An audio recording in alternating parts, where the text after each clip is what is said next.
moving forward, one of the biggest challenges that the entire industry is going to be facing very soon is electric. Everybody is moving towards electric. Everybody's moving towards saving the ozone layer and saving all these different things that comes with having a motor vehicle on the road, whether it's a car, truck, coach, bus, whatever the case is. Mhm. Now, my suggestion to people in the industry is, if we're looking at making things faster, easier to work with, less expensive, I think the first thing we need to look at is the personnel that you're putting in front of these things, the people that are going to be handling and supporting you. I think having proper training, having proper after training, not just the first time around, having a little bit of more support and explaining to your employees of what the vision is, what's happening. Don't just throw them in there and say, hey, this is what we're doing, and have a nice day. It all boils down to leadership. You have to, And it does. yeah, you have to sell the that's what it is. vision, the values. It's very important. Yeah. I think that's one of the biggest takeaway that I've gotten from over my entire career so far and moving forward is, if you don't believe in your own vision, and then you're going to try to put it on other people to believe it, it's not going to happen.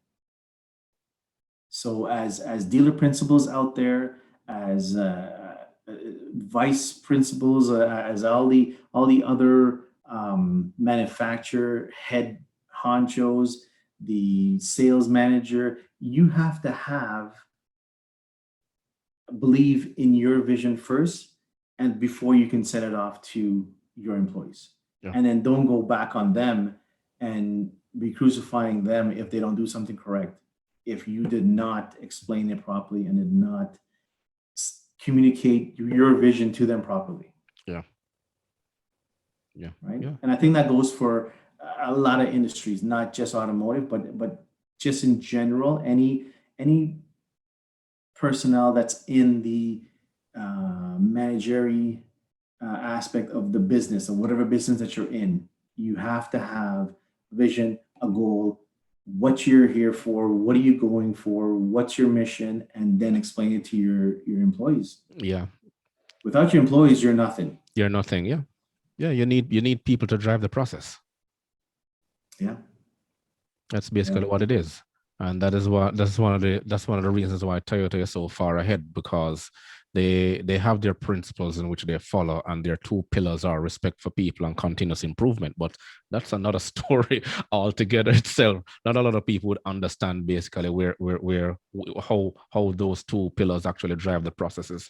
But just to follow through is basically, so how should we prepare for every change in market? Coming down to employees and having the correct people in place. I think that's what we need to work on. So working with your product presenters, working with your frontline employees. Mm-hmm. That's where I think my push would be, is working with your frontline employees. So getting them caught up with what's going on right now in the industry. Yeah. So when they're because customers right now are very, very conscious on what's happening, especially what's recently happened in the year and a half now. People have time to been at home, realize that, hey, if I'm working at home, I don't need a car. So that complete changed the whole aspect of everything. Yeah. And then all these car manufacturers have improved their vehicle so that the maintenance schedules are longer now. So you don't see that customer anymore. Mm-hmm. You see them once a year, and then that's it. Yeah. Right. So for going back to your question, I would say is working on your front line. How when you're in the dealership, how does this benefit our customer? If the person answering the phone doesn't know what they're talking about, the customer is going to feel, well, what are we doing here? Yeah. Right? I've got to teach the guy that's on the phone about his product. He should be teaching me about the product. So for the overall is training and having processes in place. Yeah.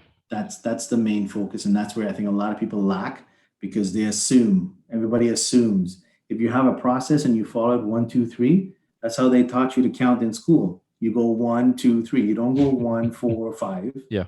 Right? So you follow the process. That's the breakdown that almost every dealership business has all the time. Is process breakdown. So if we're able to work with process, and that's one of the main thing, I think Toyota and you know how much they've taught me. I think that was that's what I took away from them was they're process driven, and I absolutely love it. Yeah. And that is why one of the things they have is they have a compliance officer who actually documents the process, and they go through and they do everything step by step and do time and motion study and time management study, and then they look at it to see exactly how are they going to improve on each process, cut out the fats where lean comes in to see exactly they're going to eliminate waste, right? So it's a lot of things that a lot of people don't understand exactly why they're so far ahead, and then you can actually use their principles and adapt it to other businesses, right? Not only the dealership setting, because I've used it when I went into retail, and I went into I went to the distribution as well, and I was able to use a lot of Toyota's processes, and then it actually worked. But that's another story itself, right? I got one step further. I use it sometimes at home because instead of doing something and you're walking back and forth, you stop and you think about it and be like, why don't I just pick up the box and take the box closer to where I'm working? Yeah. Instead of walking back and forth or rolling the tools back and forth, why don't I just take it to it? So you kind of apply all those things. Some of the stuff for some people might be like, oh, that's common sense. If I'm working over here, I'll take my tools over here, but not for everybody. No. Right? And this is go again back to process. If you're doing stuff, you need to understand fully what you're doing and then create a process and move with it. I do it at home. I try it at home all the time. Yeah. It can basically work everywhere. That's why they always say sometimes we just need to get back to basics. That's basically what it is, right? So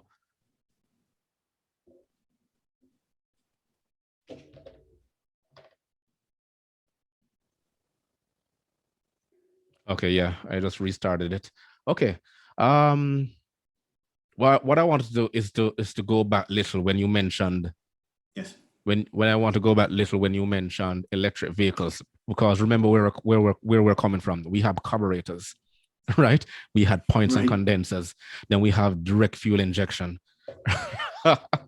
right? And then we've come a long way. And then we went to hybrid. And no, we're not even talking about hybrid anymore. We're talking about electric now. So imagine we're going leaps and bounds, but every step of the way, we have to be retraining, we have to be communicating, we have to be looking at the different processes. Now, if not all the manufacturers are racing ahead of some, even gone as much more further than others, trying to get that space. Yeah. They're trying to go to space. No, they're going to space, right? So they're trying to see exactly who can deliver the next best thing to the customers, right? But how do we see ourselves, maneuvering this electric phenomenon? It is going to be a whirlwind, because everybody wants to believe that their concept of their electric is the best, and which is perfectly fine. At the same time, there's going to be trial and error, and that's how we got so far we are now. Without trial and error, we wouldn't have gotten this far. So obviously there's a couple companies out there that have made it very well, and they're doing very well right now. And let's say the biggest thing that I think that we're going to have a problem with is training, is new generation coming in, older generation that uh, don't want to be trained, don't want this new Yeah, you're right. Yeah, technology, yeah, right? And to get them to understand that, the next level for them is, they quit because they don't want to. yeah, There's an old saying that, a mechanic is, it's just a parts changer. Well, nowadays you can't have that anymore. If that's what you think in your head that a technician is, or a mechanic is just a parts changer, it's no longer like that. This industry has changed so much where you have to be able to know how to read and write correctly and comprehend what you're reading and writing, because the majority of the vehicles are all electronic. So the first thing you do, the first step you do yeah, is you have to plug it in. Take your computer, your manufacturer computer, you plug it in, and you have to read out all the results of what's going on with the vehicle. Now moving into electric, it's even more so, because now instead of you fixing a part, you're going to be doing an update. You're going to be doing a software update instead of fixing that part. There's no part. It's a motherboard that maybe has a glitch in it, just like your computer.